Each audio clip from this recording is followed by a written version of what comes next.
Last class में हमने देखा था कि characteristic properties of D block element, इसमें हमने पढ़ा था electronic configuration and variable oxidation state. Electronic configuration में हमने देखा था कि डी ब्लॉक एलिमेंट्स में n-1 D1 to 10 NH2 मतलब इनर्ट सेल होता है। जैसे अगर 3D सीरीज देखें तो 3D सीरीज में 3D1 to 10 and 4s2 series. इसी तरीके से हमने देखा था कि वेरिएबल ऑक्सीडेशन स्टेट में डी के और एस के दोनों के इलेक्ट्रॉन्स काम में आते हैं और अनपेयर इलेक्ट्रॉन्स जो होते हैं, अनपेयर इलेक्ट्रॉन्स जितने मैक्सिमम होते हैं उतनी उसकी ऑक्सीडेशन स्टेट की वेरिएबिलिटी बढ़ती है। फिर कॉम्प्लेक्स फॉर्मेशन टेंडेंसी देखी थी कि due to the small size, इनका छोटा साइज होता है और इनमें हाईली पॉजिटिव चार्ज डेंसिटी होती है, इसके कारण इनकी कॉम्प्लेक्स बनाने की जो टेंडेंसी होती है, क्षमता होती है, वो बहुत होती है।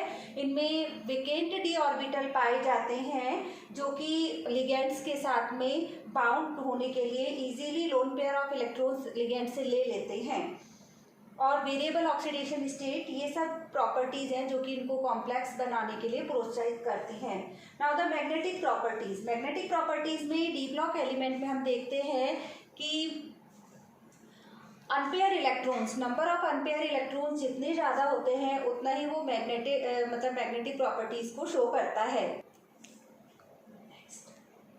Formation of coloured ions and compounds, ये हमने लास्ट जो हमारी क्लास थी उसका लास्ट टॉपिक था कि ये कंपाउंड्स जो डी ब्लॉक एलिमेंट्स होते हैं ये कलर्ड आयंस या कलर्ड कंपाउंड्स को प्रोड्यूस करते हैं। जब लिगेंड इनके कांटेक्ट में आता है तो डी ब्लॉक एलिमेंट्स डीजेनरेट हो जाते हैं, इस कारण इसमें लोअर एनर्जी लेवल से वे हायर एनर्जी लेवल पे आते हैं और हायर से जब वो दोबारा अपनी ग्राउंड स्टेट में आते हैं तो वो कलर प्रोड्यूस करते हैं। आज हम पढ़ेंगे कैटालिटिक एक्टिविटी। कैटालिटिक एक्टिविटी मतलब क्या होता है कि कोई भी रिएक्शन होती है तो रिएक्शंस को फास्ट करने के लिए हम उसमें कुछ कैटालिस्ट डालते हैं और कैटालिस्ट से rate of the reaction increase हो जाती है। और रेट ऑफ द रिएक्शन इसलिए इंक्रीज हो जाती है क्योंकि कैटालिस्ट का काम होता है उसकी एक्टिवेशन एनर्जी को कम कर देना। तो डी ब्लॉक एलिमेंट्स हैं, इनमें काफ़ी बढ़िया कैटालिटिक एक्टिविटी पाई जाती है। एक जैसे हम देखते हैं कि वेनेडियम ऑक्साइड है, vanadium oxide is used in the manufacturing of sulphuric acid by contact process. Contact process में, कॉन्टैक्ट प्रोसेस के द्वारा सल्फ्यूरिक एसिड का सिंथेसिस की जाती है, उसमें वेनेडियम ऑक्साइड कैटालिस्ट की जैसे बिहेव करता है। Now the metallic character and alloy formation, जितने भी डी ब्लॉक एलिमेंट्स होते हैं वो मेटल्स हैं, good conductor of heat and electricity, इसका मतलब वो विद्युत की चालकता प्रदर्शित करते हैं। They are malleable and ductile. सभी डी ब्लॉक एलिमेंट सॉलिड्स होते हैं, सॉलिड्स हैं एक्सेप्ट मरकरी। मरकरी लिक्विड होता है एट रूम टेम्परेचर और ये एक दूसरे के साथ में मिलकर एलॉयज का फॉर्मेशन करते हैं। Now the properties of the element of the first transition series. First transition series को हम 3D सीरीज भी कहते हैं। ये सीरीज स्कैंडियम से स्टार्ट होती है और जिंक तक खत्म होती है। जो 10 एलिमेंट्स है फर्स्ट ट्रांजिशन सीरीज के, स्कैंडियम से शुरू होता है जिसका एटॉमिक नंबर 21 है। Now the first transition elements of first transition series are scandium, titanium, vanadium, chromium, manganese, ferrous, cobalt, copper, nickel, zinc. Now the electronic configuration. Electronic configuration जैसे हम पिछली उसमें भी बताया था, अगर हम फर्स्ट ट्रांजिशन सीरीज की बात करें तो 3dx 4s 3dx 4sy where x is equal to 1 to 10, मतलब x का मतलब ये है कि इसमें 1 से 10 इलेक्ट्रॉन भरे जाएंगे और y का मतलब ये है कि s में मैक्सिमम 2 इलेक्ट्रॉन्स होते हैं तो 1 और 2। क्रोमियम एंड कॉपर, क्रोमियम और कॉपर जिसमें 4s में एक ही इलेक्ट्रॉन भरे जाता है ड्यू टू द प्रेजेंस या due to the stability of half filled and full filled atomic orbital. अब इन केस ऑफ क्रोमियम हम देख रहे हैं कि अगर नॉर्मली देखा जाए तो 3d4 4s2 होता है, लेकिन ये अनस्टेबल कंपैरेटिवली अनस्टेबल होता है। अगर इसका S का एक इलेक्ट्रॉन D में चला जाए तो 3d5 4s1 this is actual and more stable compound. इसलिए क्रोमियम एंड कॉपर एक्सेप्शनल मतलब इलेक्ट्रॉनिक कॉन्फ़िगरेशन होता है इनका।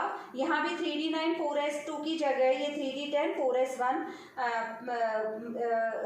इलेक्ट्रॉनिक कॉन्फ़िगरेशन बताता है। ये first transition series, second transition series and third transition series का हम पूरा एक साथ हम देख रहे हैं कि first transition series is scandium, titanium, vanadium, chromium, manganese, ferrous, cobalt, copper, zinc. इनके इलेक्ट्रॉनिक कॉन्फ़िगरेशन में हम देख रहे हैं 4s2 3d1 3d2 3d3 3d5। Chromium के केस में वही due to the presence of half filled, stability of half filled, अर्धपूरित कक्षक के स्थायित्व के कारण ये इसका इलेक्ट्रॉनिक कॉन्फ़िगरेशन 4s1 3d5 हो जाता है। फिर मैग्नीज ऑलरेडी 3d5, फिर उसके बाद में हम देख रहे हैं कॉपर में 3d10 4s1 and zinc case 3d10 0, ये 10 इधर है तो 3d10 4s2। इसी तरीके से सिमिलरली हम तीनों ट्रांजिशन सीरीज को एक साथ पढ़ेंगे। तो सेकेंड ट्रांजिशन सीरीज में हम देख रहे हैं yttrium, zirconium, niobium, molybdenum, technetium, ruthenium, rhodium, palladium, silver and cadmium. यहाँ हम देख रहे हैं सिमिलर मॉलिब्डेनम में जैसे क्रोमियम का है उसी तरीके से मॉलिब्डेनम में हम देख रहे हैं 3d5 4s2, इसी तरीके से सिल्वर में देख रहे हैं।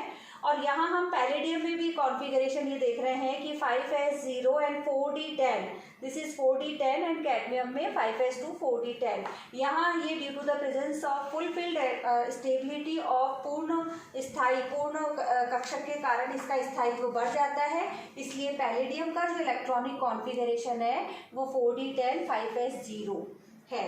इसी प्रकार से थर्ड जो ट्रांजिशन सीरीज है this is 3d transition series, 4d and 5d transition series. यहाँ आप देख रहे हैं lanthanum, hafnium, tantalum, tungsten, rhenium, osmium, iridium, platinum, Aurum and mercury. Mercury के केस में 3d10, दिस इज 3d10। यहाँ हम देख रहे हैं similar case copper, silver and gold में S में एक इलेक्ट्रॉन होगा, D में 10 इलेक्ट्रॉन होंगे और बाकी सेम जो पैटर्न है सभी ट्रांजिशन सीरीज का एक साथ चलता है।